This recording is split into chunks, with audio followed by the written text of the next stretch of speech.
event will then move down the line. Okay, this arrow is important, right? So that's your basic scripting block.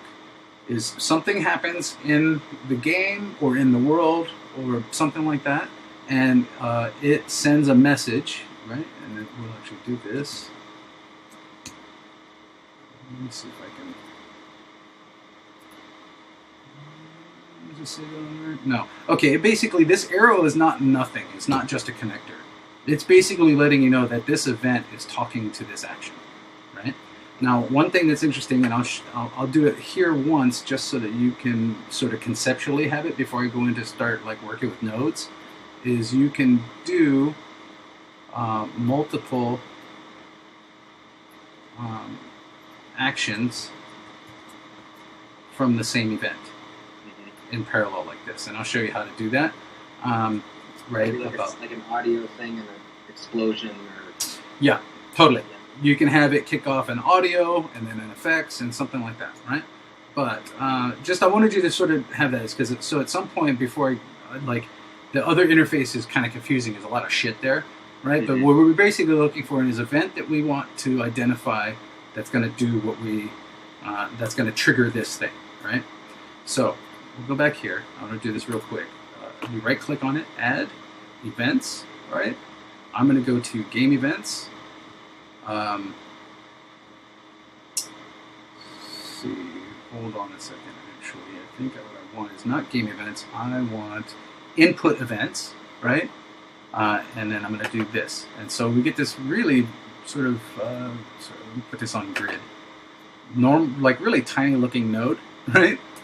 And it says that in any input event coming from uScript, now send something out of this dot, right? Now I'm going to do add condition comparison. Actually, hold on. Action.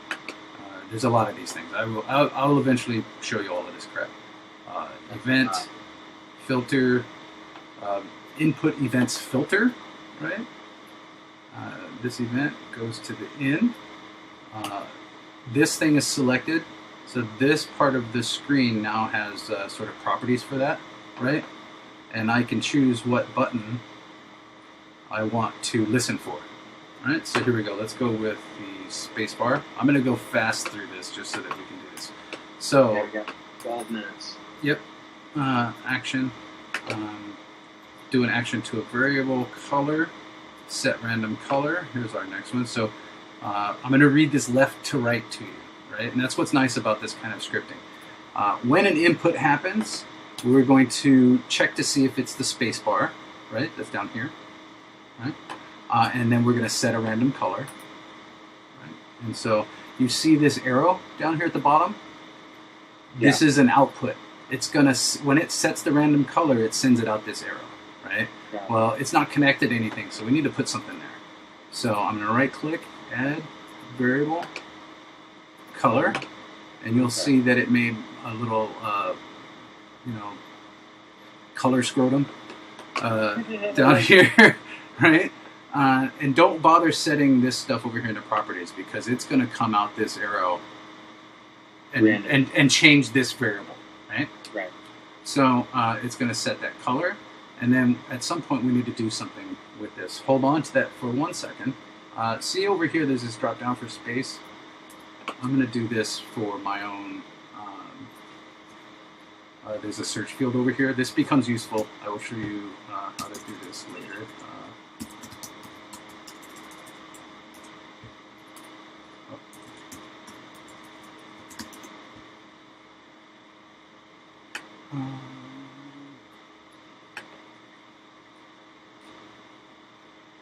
Variables, Unity engine key code. This goes here. Okay, so now I can actually do this. If I wanted to change that thing, I can do it. Okay, so now we're going to an event happens. Is it and I did this just so that we can read it this way. I'm going to filter the space event, right?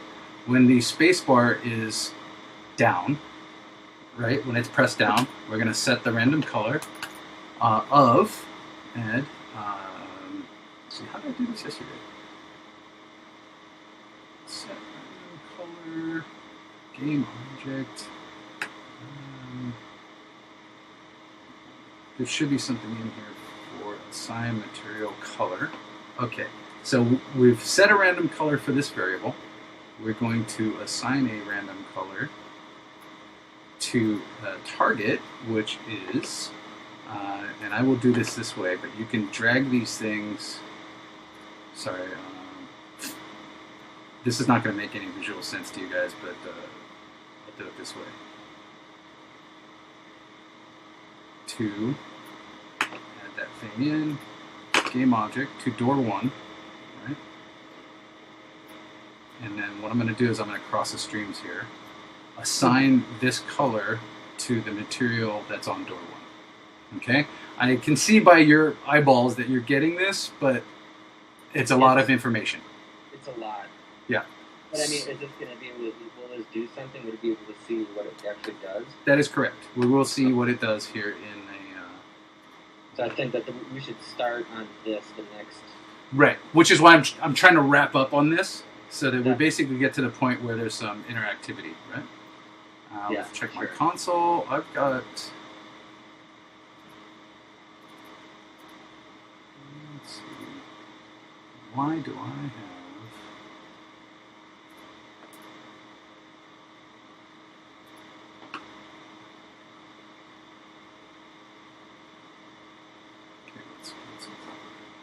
Let me clear this. I've got some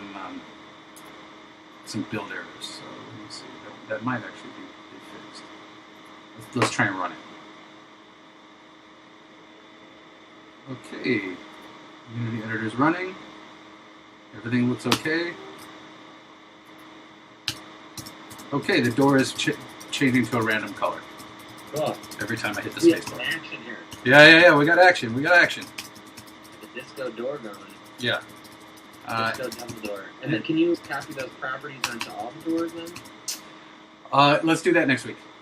Okay, got it. Technically, yes. I could also do it from. Let's do one thing, and I will do. I would do this the cheap and easy way. So I'm going to copy this. I'm going to paste it twice, right? And I am going to assign multiple game objects to the same target. Right? They all say door 1 right now, but let's go in and change that to door 2, door 3. Now, the thing that's going to happen here is they will all get the same color. Okay, got it, yeah. Right? So I'm assigning material color, they'll all get the same color. I could do set random color 3 different times, like split this way, right? And split the stream. So it does all 3 doors separately. In fact, here, I'll just do it. I'm not worried about you comprehending all of this right now. Yeah, no, definitely. I think so, to show how fast it can be done. Yeah. Okay. So this, it's going to be sloppy as fuck too. Okay, so I've created sort of like a split stream here, right? Yeah. Where basically, hold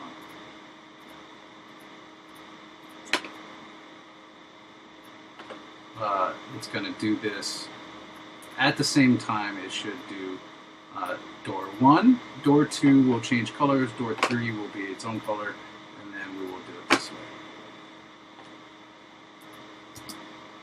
Let's see. Make sure. Yep. Okay, 2 of them should match. Actually, they're all getting the same color. Yeah. Because I am not actually setting this one here. So I made one of my first mistakes. Okay. Door 2, door 1, change that color. Target color. Let's actually do this. 0.9, 0.1. and it'll always stay in the red field. Build it. So door 3, I think, is the one on the right. Okay, this door on the right should be either a different color, more red. I'm trying to go fast, so I might be dropping steps, so let's see if this is successful. It's cool.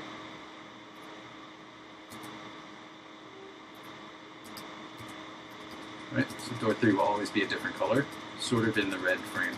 Yeah. Right. Okay, that wraps it up. Does anybody else have any questions while I'm on it? So next week we will start with the rest of the script and the colors. And then we'll put some movement on and animation on the doors. Is that cool? Yeah, we'll start to talk about animation and different things. So, but yeah, at least we now have we have 3 doors that change into creepy colors. And if you, I'll set up a YouTube channel. If you just provide those links you were talking about earlier, there were some asset links. There were some UScript and things like that. Maybe we can link to those. Yeah, let me toss you an email with what I think the links are. Sounds good. Okay. All right, dude. All right, thank you. All right, see you next Saturday, man. Take it easy. All right, I'll step.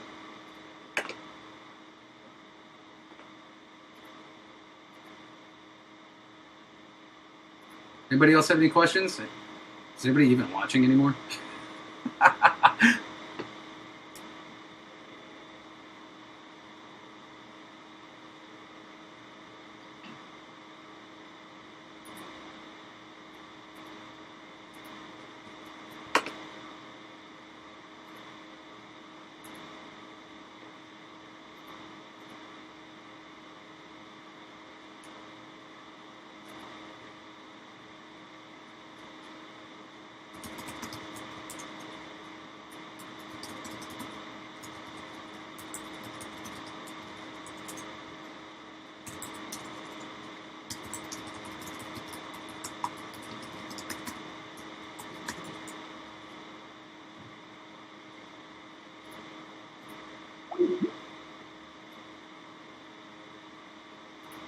Okay. All right. Well, then I'll pick up directly on scripting next week. I think it took me a little bit to get past the initial. I'm casting jitters as well. So yeah, I'll get to it. Doors. Save. And then if you want, I mean, I can take requests too. Right, so I can, potentially do another scripting piece later.